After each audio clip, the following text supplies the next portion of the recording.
Қайырлы күн, мен Маңғыстау облысының білім басқармасының Ақтау қаласы бойынша білім бөлімінің нөмірі 33 жалпы білім беретін мектеп коммуналдық мемлекеттік мекемесінің биология пәнінің мұғалімі Майрам Бексұлтан Нұрмұханова. Менің педагогикалық идеямның тақырыбы био-джигсоу пазл, оқушылардың биология сабағындағы танымдық белсенділіктерін арттыру моделі. Санатын педагог сарапшы, педагогикалық идеямның бағыты шеберлік палитрасы, ағылшын тіліндегі жаратылыстану математика пәндерін беру. Жалпы педагогикалық идеямның басты мақсаты ағылшын тіліндегі биологиялық құрылымдар мен терминдерді есте сақтау, тану, өзара байланыстыру арқылы оқушылардың пәнаралық құзыреттерін дамыту болмақ. Жалпы идеяның міндеттері оқушының ағылшын тіліндегі биологиялық терминдердің қорын кеңейту, биологиялық ұғымдарды көру, есту және логикалық байланыс арқылы есте сақтау қабілеттерін арттыру. Жаңа ақпарат көздерінен білім алуға оқушыларды дағдыландыру. Биология мен ағылшын тілін кіріктіріп оқыту арқылы клин әдісін жүзеге асыру. Оқушылардың шығармашылық және сыни ойлау қабілеттерін дамыту, яғни терминдердің мағынасын өз бетінше ашуға ынталандыру.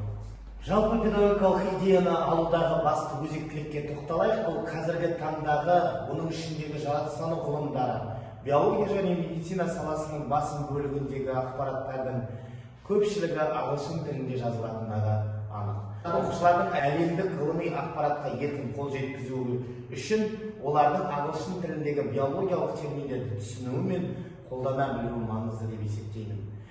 Өзімнің педагогикалық жүріп өткен еңбек жолында биология джигсоу пазл әдісін ойлап таптым. Яғни күрделі биологиялық терминдерді қарапайым ойын түрінде есте сақтауға мүмкіндік беру, оқушыны пассивті тыңдаушыдан белсенді зерттеушіге айналдыру, биология мен ағылшын тілін кіріктіре отырып, оқушылардың ғылым тіліне қызығушылықтарын арттыру. Биология пәні мұғалімі ретінде ағылшын тілінде биологияны беруге ең алғашқы бастама бұл үш тілді білім беру жүйесімен аяқтаған курстан кейінгі Маңғыстау облыстық білім басқармасы мен Royal мекемесі және де British Council халықаралық ұйымының бірлесіп ұйымдастырған English for Success халықаралық жобасы болды. Халықаралық жобаға 2 жыл қатысу арқылы әріптесімен бірге Best STEM Camp Leader жобасымен жеңімпаз атанып, халықаралық деңгейдегі сертификатталған ұстаз атану болды. Жоғарыда аталған жұмыстар маған мотивация беріп, педагогикалық идеяның мазмұнын аша түсуді көздеді. Ол оқушыларға пазл түрінде берген терминдер мен суреттерді ұсыну бірінші идеяның мазмұны. Ол мысалға cell organelles, body systems, DNA instruction сияқты дүниелер. Келесі, бізде әр пазл бөлігінде ағылшын термині, сурет немесе құрылым атауы, қысқаша ағылшынша сипаттама бөліктері болады. Оқушы әр бөлікті сәйкестендіріп, тұтас биологиялық ұғымды құрастырады. Соңында hidden word немесе fact табу арқылы тақырыпты қорытындылауға жағдай жасалады. Жоба жұмыстары барысында бірнеше тәжірибе алмасу жұмыстары жүргізілді. Оған оқушылармен жасақталған бірнеше ағылшын тілді оқулықтарды пайдалана отырып, биология сабақтарында кеңінен қолдану арқылы бірнеше жұмыстарды жүргізіп өттік. Келесі бөлігінде біздер Лестер университетінің профессоры Марк Уиндейлдің тапсырған тапсырмасына сәйкес мектебімізде тілдік лагерь жұмыстарын жүргіздік. Оқушылардың белсенді түрде қатысу арқылы жұмыстарымыз жоғары деңгейде бағаланды. Өзімнің үш тілде білім беру және де тәжірибемді әрі қарай шыңдау мақсатында педагогтармен де бірнеше облыстық деңгейдегі конференцияларда, семинарларда, тренингтерде тәжірибемен бөлісіп, жұмыстарымызды кең көлемде жалғастырдық. Келесі бізде био-джигсоу пазл арқылы ағылшын тілін меңгеруге бағытталған ойындар мен жаттығу жұмыстары жүргізіледі. Оны өздеріңіз тақтадан көріп отқандай. Яғни бұл жерде идея 4 бірдей элементті құрайды. Біріншісі термин, word piece, екінші сурет немесе схема visual piece, және үшінші анықтама definition piece, яғни қызметімен байланысы туралы function relation piece тақырыптары бойынша бірнеше пазлдарды бір-біріне жалғастыратын болады. Биожиксоу пазл арқылы жасақталған соңғы жұмыстарында QR-да сканерлеу арқылы көруге болады. Ағылшын тілінде биологиялық терминдерді меңгеруін, пәндік және тілдік құзыреттерін дамытуын, оқушылардың бірлесіп жұмыс істеу қабілеттерін арттыруға, жеке топтық жұптық жұмыстарды күрделі деңгейге өткізуге және де оқушылардың шығармашылық дамуына өз ықпалын тигізеді. Тәжірибе нәтижелері мен оқушы белсенділігіне байланысты жалпы ағылшын тілінде биология сабақтарын беруде бірінші оқу тоқсаны 25%, екінші оқу тоқсаны 50%, үшінші тоқсанда 75%, төртінші тоқсанда 100% деңгейде қолдануды жүзеге асырамыз. Яғни олар алғашқы дәстүрлі әдіс, пазл элементтерімен таныстыру, биожиксоу пазлды тұрақты түрде сабақ процестеріне қолдану, яғни топтық жұмыстарды бекіту, қорытындылау, жылдық қорытындылар бойынша өткен жылғы жұмыстарды көруге болады.